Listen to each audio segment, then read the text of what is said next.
Hey guys, reverse tie-dye is when you use bleach and bleach some colour out of clothes instead of getting white clothes and putting colour into them to tie-dye them. And it's a lot cheaper. Like, dyes cost so much, but bleach is like $1.50 a bottle. Crazy. So the first thing you have to do when you're about to tie-dye something is put on some clothes you don't mind getting ruined because there might be a little bit of splashback. Are we enjoying the hippie housewife look? I'm feeling it today. What even is this? I don't even know. So I'm wearing this top that is already tie-dyed and has a hole in it here too. So I definitely don't mind getting bleach on this. Previously I went out and bought some clothes.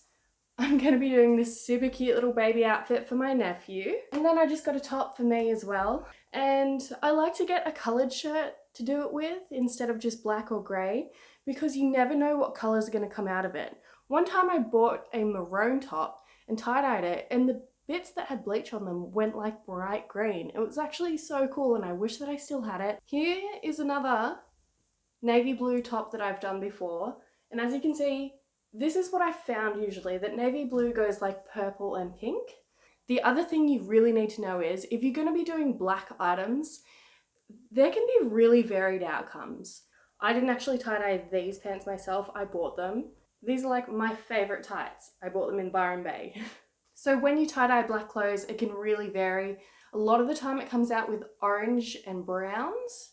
It won't go like heaps white. But sometimes you get things like this. This was like the same colour black, but then when I tie-dyed it, it went like fully grey and a little bit yellowish. So I did tie-dye this one myself, and I think it turned out really cool. I'll show you the back. Yes. What you'll need is, obviously, a whole lot of rubber bands, bleach. And the third thing that you'll need is a bucket. I don't actually own a bucket, but I do own this pot from Kmart that I got when I first moved out thinking, oh yeah, a pot's a pot, like, they all work the same, don't they? No. If you get one that costs like $10, it's gonna fall apart. This one is just scratched to bits after like the first 2 times of using it. One handy tip is to actually wet your clothes and wring them out. So now these are damp, they're going to be a lot easier to handle and to form into the patterns that we want. The best thing to use is just cotton, but it really does... Where did my voice just go? It really doesn't matter if it's like cotton mixed with something else. So I might do a video in the future on different types of tie-dye patterns, but for this one I'm going to do the traditional circles. Alright, I'm going to bring it in a bit closer. Here we go. So you want to do it like a bit off center. You don't want it to look too perfect, otherwise it looks a bit weird. So I'm going to go in from the sides.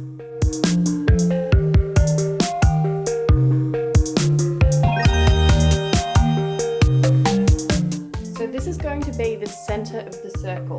This is going to be a larger circle around that, and this will be a larger circle around that. I'm going to go in from the other side as well.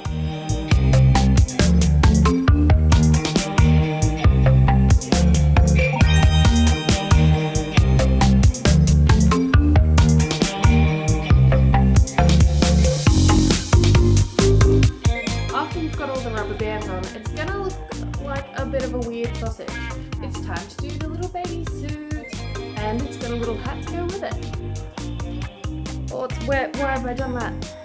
So I'm going to do a few circles here and then a few more circles over here. And I'll just start again a bit off to the centre so it doesn't look weirdly symmetrical. So I'm just going to start over to the side a bit. Okay, so I've gone ahead and put some rubber bands on the little baby clothes as well. So I did a little circle here with a few around it and a little circle here with a few around it. But you can see that there's still a lot of space left over with no rubber bands. That's just going to be a lighter colour grey, maybe. You never know what you're going to get. Also, I've just got my bucket and I've put about 2/3 bleach and 1/3 water, so it's not straight bleach onto the clothes. And now we're just going to chuck them in and then let that sit for like half an hour. And well, you probably should wear gloves, but I don't have any, so I'm just going to be careful. So this next step is to cut off all the rubber bands. You can try to take them off by yourself if you want to, but they basically just snap and the bleach makes them weak anyway. I've just done it for these two little baby things, and I'm about to do it for my top. These things turned out so weird because they were like exactly the same fabric, but they've gone different colors. So as you're cutting the bands off, I just let the water keep running. Obviously, I tip just everything into the sink and then just let the water run over it for a while so that the bleach runs out of it a bit, but it's all in these little crevices. So as you take the rubber bands off, you're going to get bleach all over your hands still. So just let the water run over it as you cut the rubber bands off. Put them in the washing machine, and then we will see them later when they're all finished. Okay, so I've just pulled them out of the washing machine. Now these are still wet, remember, so when they dry, they're gonna look a bit brighter. I'll add some clips from tomorrow when they're fully dry anyway. So this was the full navy shirt, and that was the first little bit I did with the little circles. And then I started on this shoulder and brought the circles down all the way over the whole thing. The weird thing that happened is I had that little baby set that was made out of the same materials and came from the same place. They're supposed to go together, but they mustn't have been the same materials because you saw that I put these into the same bleach, and this is what happened. They came out completely different. So I think that we did still get some cool results. Separately, I think these are still cool items. They definitely don't match like we were expecting.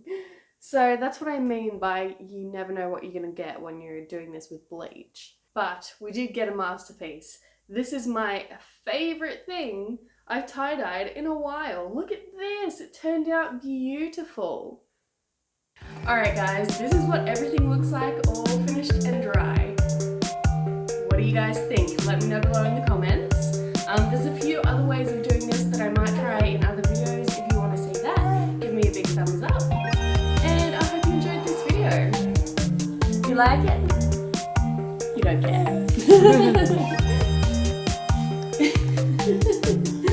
care.